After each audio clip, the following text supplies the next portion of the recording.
Matt Porter's here from Matt Porter Web Design, based at Innovation Martlesham at Astral Park. He's our gadget guru. Good morning. Good morning. Before we talk gadgets, can we talk about these Microsoft scams? Because Microsoft will never ring you up, will they? They will never ring you up and say your computer's running slow. But they are very plausible. Barry in Bury St Edmunds texting in. I also got conned with the Microsoft scam. They took me for £100 initially, but having got my card details, took over £1,000 subsequently. I reported it to Lloyds Bank, who refunded my money and issued a new card with new numbers. They also advised me to have my laptop checked. Good advice, as a program had been added to record my keystrokes so that they would have been able to view all my passwords, says Barry. Yeah. Well, if you're giving people access to your computer, you're giving them access to do whatever they see fit. What actually happens normally is that you'll get a phone call from these people, and they'll say there's a worm, or there is a problem with your computer. There's an error with your computer. Are you in front of it? And then they get you to type in a couple of commands, and what that command does is actually cause an error. So it then brings an error message up on the screen, and they say, yes, you have got an error. And because you've seen there's an error message, it then becomes slightly more plausible. And at that point, you then give them remote access to your computer, and then really that's it. That's sort of game over, really, because they can install whatever they like on that computer and revisit it later times. So they're never going to ring you. They're never, ever going to ring you. So whatever it is, if it comes out of the blue, just dismiss it. I would suggest saying to them, do I need to report this to the police? And they will then hang up on you. Straight away. And that'll be the end of the telephone call. OK. The other thing I just want to talk to you about before we look at your review this week was an Audi car. That's right, yeah. Front page of The Sun this morning, Affairs website hacked, sextortion is the headline. This is Ashley Madison, which is a website that's been set up to encourage people to have affairs. So people sign up, put their preferences, what they like sexually on the website, match up with somebody else, and they could, if they want, have an affair. Now, it seems as if this website's been hacked, and there'll be an awful lot of people, The Sun today, suggesting 1 million people have signed up for this in the UK who might be very worried that their stuff's going to be sent out there. Yeah, I think that there's sort of two sides to this. Firstly, there's people concerned that their personal information has been leaked and is available, such as what appears to be credit card transactions and things like that. Secondly, there's also accounts that have been leaked which were people had paid to have their details removed. So they pay $19 to have their accounts permanently deleted, and it would appear that that didn't take place as well. So there's an issue there. So yes, people can. I think that there's also the concern that people might feel they've been found out. But it turns out from a bit of investigation this morning that there was a hole in their password retrieval. So it wasn't as secure as it could have been. The problem they had, from what I understand, was that if you went into, say you decided that your husband was playing away, you could go to their website and say, I've forgotten my password, put in their email address, and then it would say, we've sent you a password reset. If you weren't on theirs, it would say, we can't find your account. So you could discover your partner was on that site without even having to go to any great lengths. But this is just another, this is just another website which is storing too much information, which is apparently too easy to get at. So we were always told, oh, don't worry, online banking, all this kind of stuff, everything is safe and secure, you don't have to worry. Every day we seem to have stories about how leaky the web is. It would seem that way, wouldn't it? Yeah. It's like the be-all and end-all. I mean, everything's moving over towards it. Well, that's a danger, I would suggest. I wouldn't turn around and say, oh, it's completely safe, because evidently we only have to look at the news for the last 3 or 4 years to see that it isn't. Hopefully these people, we learn, these companies that build sites like this and the security behind it, that they learn very quickly from these mistakes.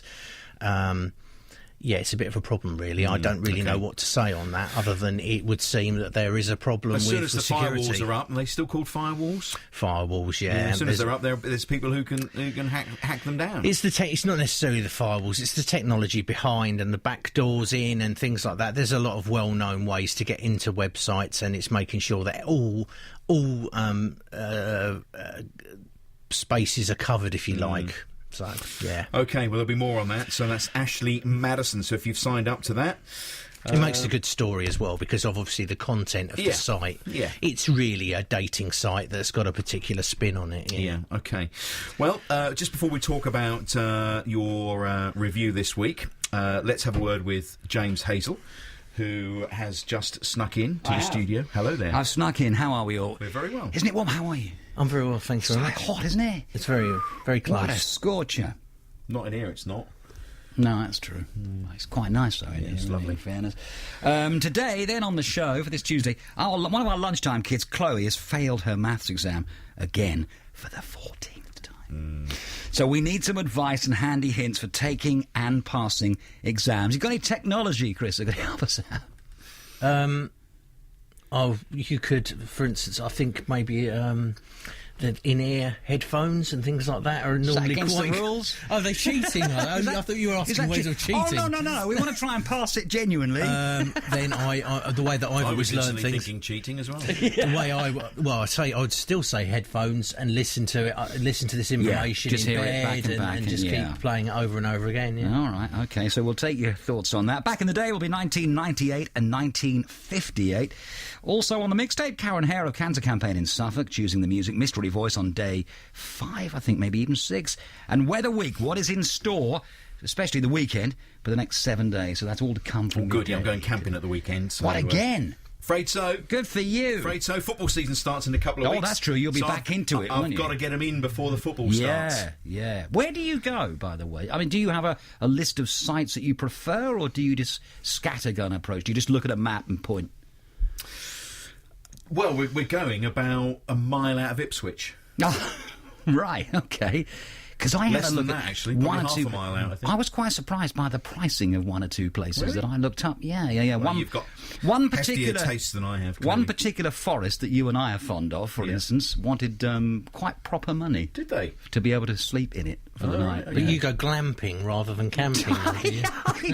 I'd like to say yes, but I don't really know what glamping is. But I'll find. Glamorous camping, I think. Oh yeah. He's always glamorous Take wherever all he my goes. technology with me. You're absolutely right. All on the way. I should be listening out for that later on Lovely. to see whether I need to take me Pack-A-Mac or not.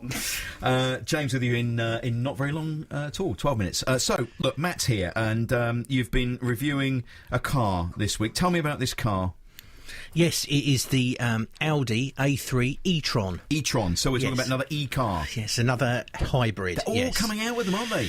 Yeah, there seems to be a never-ending supply of hybrid cars, and when I think I'm at the end of sort of a review, a series of reviews, more come along. There are others coming along in the next few months. Audi, this is just to look at. Is an absolutely amazing looking car. I think that they've picked a particular colour, red in this case, which is spectacular. It's amazing. It's a very, very nice car. It's very similar to the Volkswagen Golf because they're the same company. Because you reviewed one of those, didn't you? An e-Golf the other Volkswagen GTE. Yeah. Very similar, same size engine.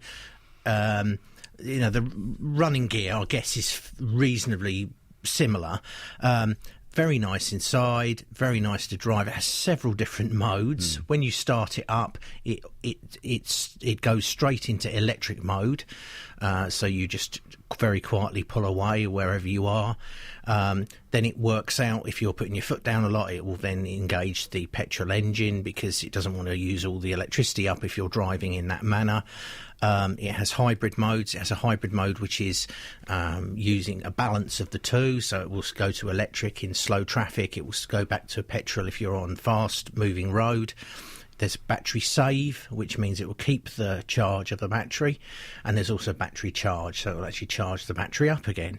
And then finally you have sport mode, which I discovered. Took me a little bit of discovering, but when I did discover it, I realised quite how amazing the car was. Once sport mode's engaged, it uses the 1.4 litre turbocharged engine alongside the electric motor, so you get just over 200 brake horsepower. Incredible technology, isn't it, really? It's amazing. And the reason technology. so many of these are coming on stream now is because cities like London, I guess Manchester, Birmingham, certainly London leading the way, they will be green cities, won't they? Where It's we'll about have to have this kind of vehicle. From what it would appear, that's the plan, is that there will be green cities where the petrol diesel engines are no longer allowed. You need to be powering your car using an electric motor. So yes, I mean, there's been changes recently with regard to the budget which might affect the appeal of these cars, because it's about zero rated tax and zero congestion charge. Well, it appears that